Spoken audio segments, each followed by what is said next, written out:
الرحمن الرحيم. ازيكم يا حبايبي؟ اخباركم ايه؟ يا رب تكونوا بخير. الحلقه كده النهارده سريعه، حبيت بس اقول للبنات اللي هم كانوا دايما يعني هم بيحبوا الحنه زي حالاتي. انا عن نفسي بصراحه بحبها قوي من زمان، وكنت اول ما جيت هنا كنت جايبه معايا حنه جلوري. فاكرين انتوا جلوري او جلوريا؟ والله مش فاكره اسمها الصراحه. المهم انا كنت دايما بعملها، بس بحط عليها مثلا نقطه خل، ساعات مثلا ميه. كانت اول ما بتتعمل بتديني لون اسود حلو. يعني لو تفتكروا قبل العيد كده كنت ساعات اوريكم الحنه، يومها كانت بتبقى جميله قوي. يوم العيد برضو بتبقى حلوه، بس ما فيش يومين كده ما ببدا مثلا اغسل مواعين او حاجه ومع الوضوء بتقوم راحه على طول. ممكن اللي في الرجل بتفضل شويه اطول عن اللي في الايد. فجيت انتوا لو تفتكروا برضو كنت عملت مرة حلقة تحذير كده من الاكسجين اللي بنحطه، لان انا لقيت البنات في اليوتيوب بيحطوا عليها اكسجين. فطبعا انا عشان هنا برضو مغتربة، فقمت جايبة الحنة بتاعتي وجبت الاكسجين من محل عادي، يعني بتاع المحلات اللي هي زي والمارت وكده. جبت اكسجين وحطيته، حرق لي ايدي جدا جدا. لو تفتكروا الحلقه دي كنت بموت بجد من يعني حرقان ايدي، خلاص كنت حاسه ان انا هيجرى لي حاجه.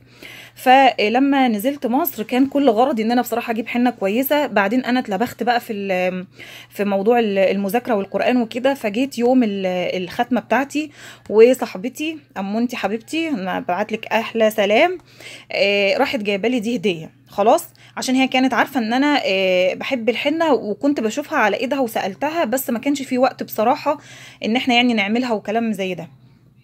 فهي جابتها لي، فعشان كده انا حبيت اقول لكم البنات اللي موجودين في مصر الحنه دي ممتازه. خلاص عباره عن ايه بقى؟ هفتحها لكم واوريكم اهو. بصوا حبايبي، هي عباره عن ازازتين صغيرين. الازازه الاولى فيها زي بودره، عامله زي ما تكون مثلا حنه عاديه اللي هي البودر، او الله اعلم هي ايه، انا طبعا مش عارفه. والازازه التانية دي فيها الاكسجين، بس اعتقد ان الاكسجين ده يعني مخصوص مثلا للجلد، لان زي ما انتم شايفين البتاع الرسمه بتاعتها ان هي بتترسم على الجلد وكده. فطبعا المفروض انها تكون حنينه يعني على البشره، ما بتعملش التهابات او حاجه. ففعلا انا جربتها. هو المفروض بيقولك معلقه صغيره من دي مع معلقه صغيره من دي، وبتخلطيهم.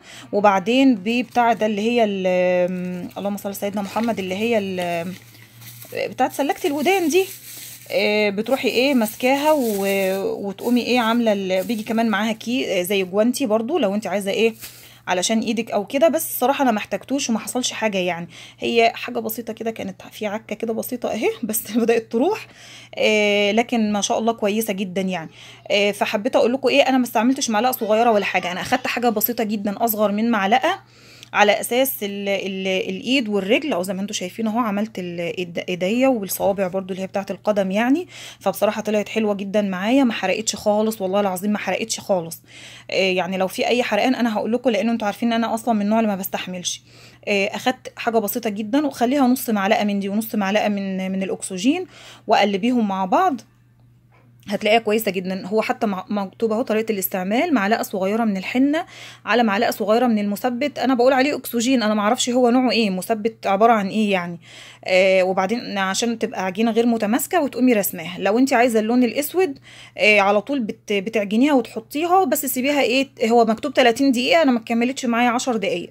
بلال كان بيعيط وكان لازم اغسلها، غسلتها وطلعت بالشكل اللي انتوا شايفينه ده اهو.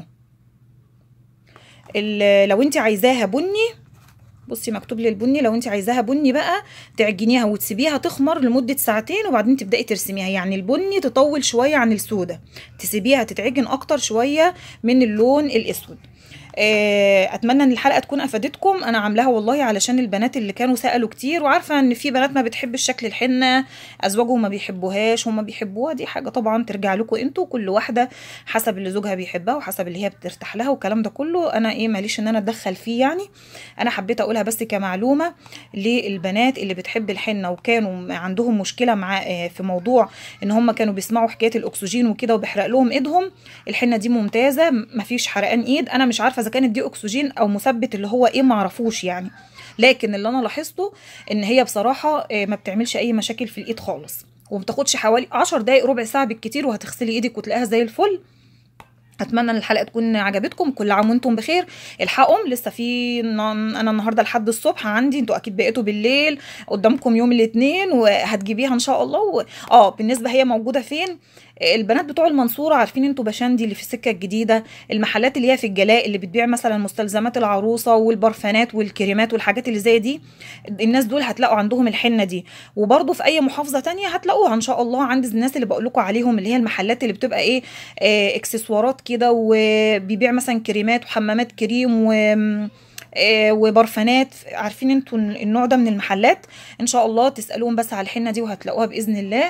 واشوفكم ان شاء الله على الف خير، وكل عام وانتم بخير يا حبايبي، واشوفكم بقى ان شاء الله في صلاه العيد. يلا السلام عليكم ورحمه الله وبركاته.